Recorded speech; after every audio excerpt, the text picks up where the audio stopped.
I don't see why that's such a big deal, because you're paying to be there. Hey guys, welcome back to my channel and happy Thursday. Welcome to our Diva Happy Hour. So today to drink, I have ice with ginger ale and Bacardi with some lime. Okay. Cheers. It's so refreshing. Anyway, welcome back. So I'm making this video because I realized no one really taught me how to choose the best teacher for me. We all know about technique, but everyone explains technique in a different way and everyone feels it differently. I'm making this video for people like me who are young and are still taking lessons and coachings with different people, and you may not know exactly how to know they're the one.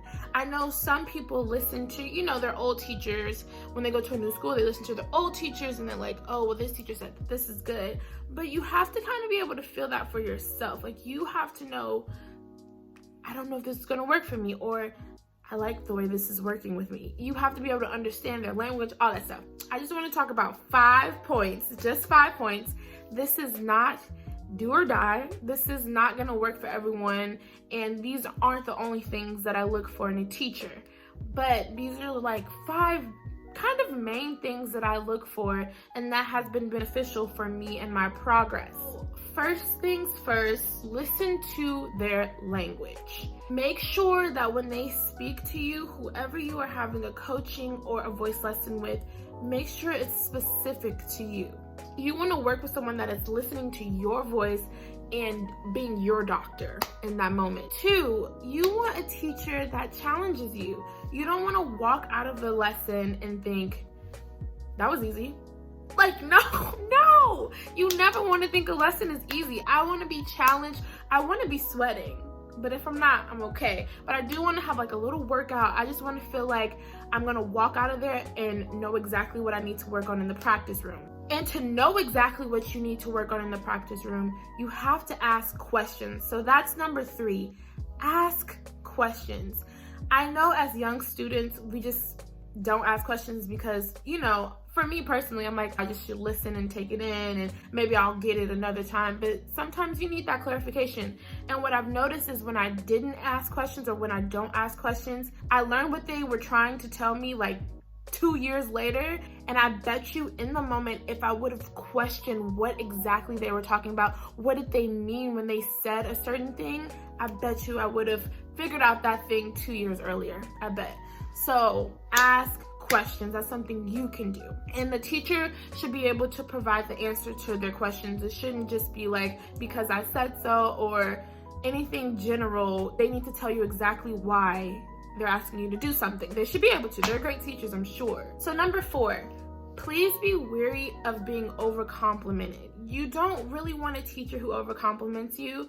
Yes, you want a teacher who tells you when you're doing well, but you don't want someone that just over-compliments you, that just tells you, oh, wow, just love your voice like every time you sing something, no matter what you sing, because that could mean a lot of things, but mainly it can mean they can't hear anything that's going wrong. And if you hear it yourself, then you probably should not be with that teacher. That's not a teacher you should be with. You want someone that's going to be real with you. Yes, you don't want anyone who's going to be abusive, but you need someone that's going to be real with you and tell you, that was not good, but here is how we're going to fix that. Before we go to number 5, I just realized I have not had a sip of my drink. Let's take a minute.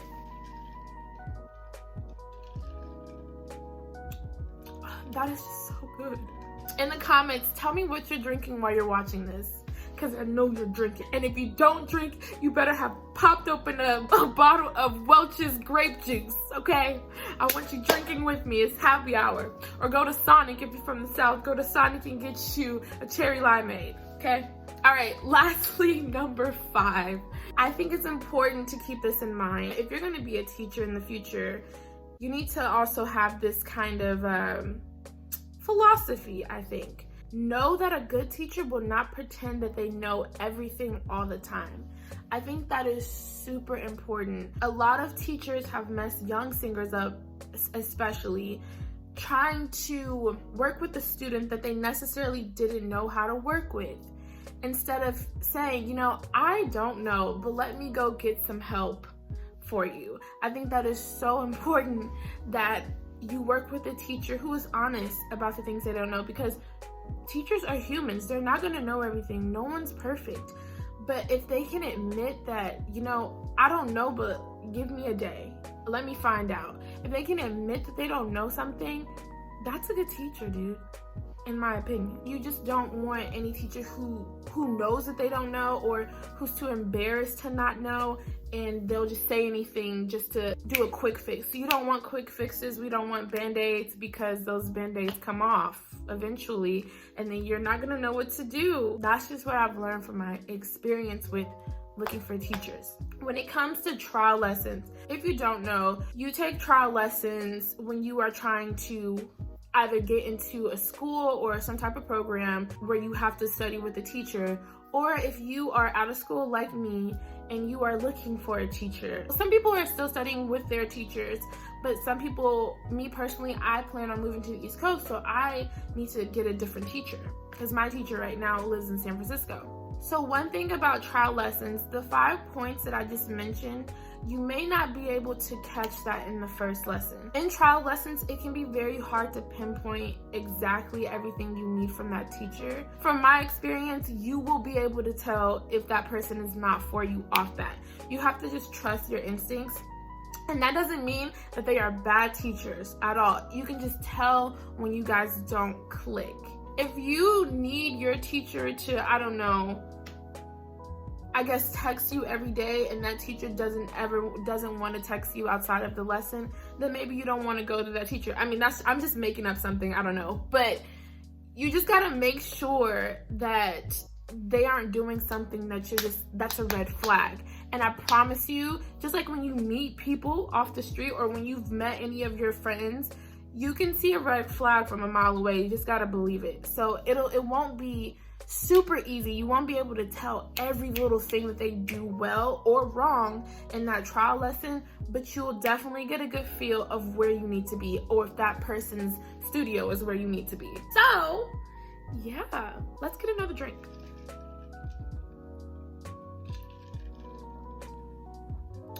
I didn't expect this to be this good. When you are looking for a new voice teacher or a new vocal coach, remember that you are investing in yourself. I think that is super important. You're not here to necessarily please anybody else. You are here because you are gonna be putting money towards your product, your vocal product anyway.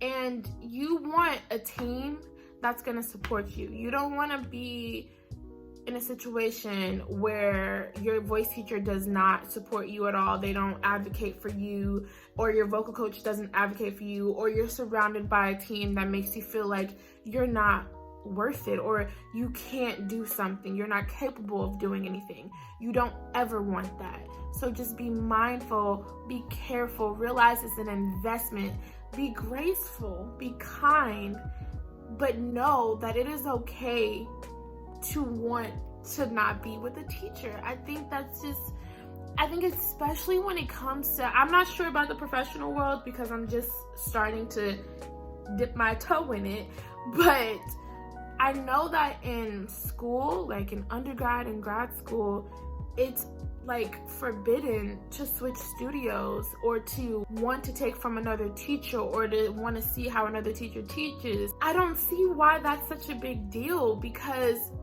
you're paying to be there, especially if you are a soprano or a mezzo, mainly sopranos. You are not really on a heavy scholarship. So you are investing in this degree and in this career. So you should not feel bad for having lessons with someone and thinking, you know, I don't think I'm improving, you know? That is okay. Like, I really want people to know it's okay to switch studios. It is. Don't be ugly about it. Don't be mean. Be nice and let your teacher know that, you know, this is for you. And if they have a problem with it, it's their problem, you know? All you can do is do what's best for you. And I wish I knew that. And I wish more people knew that, because I think a lot of people would have more vocal breakthroughs if they realize I'm paying for this. They are not paying me to have a lesson with them. In grad school and undergrad, it didn't seem like that. That's like a big pet peeve of mine. Do it for you. You're investing. It's your voice. I'm gonna get another sip of my drink and I'm gonna leave you with one last thing. I know I said that you can always tell, like you'll have intuition in a trial lesson. If that person is not for you at all, you'll know. And I still stand by that. But sometimes you'll think a teacher is for you, or they may be helpful for you in that moment, and then they end up not being. That is okay too. I just want to say that. Make sure that you are recording your lessons. And I know a lot of people record their lessons and never listen to it again. You need to listen to those lessons and listen to the way what your voice is doing. Make sure that you are not mimicking the teacher. Make sure that you understand what they were saying. I can always tell that I really understand something if I can feel myself doing what we did in my lesson, like while I'm listening back to the lesson, or I know exactly what I was thinking during that lesson while I'm listening to it. That's how I know I understood. So just go back, do the homework, and if it's still not working, you're still not seeing any progress, you're not hearing any progress, then it's time to have a talk with your teacher. I don't know, that's my best advice. I really, really wish that people would talk more about how to find a good teacher. They always tell you that you need to find, that you need to find a support system, but I just think it's kind of complicated. It can be complicated. Do what's best for you. I hope these tips were helpful. If they weren't, I'm sorry, but I really hope they were. Please like, comment, and subscribe to my channel, please.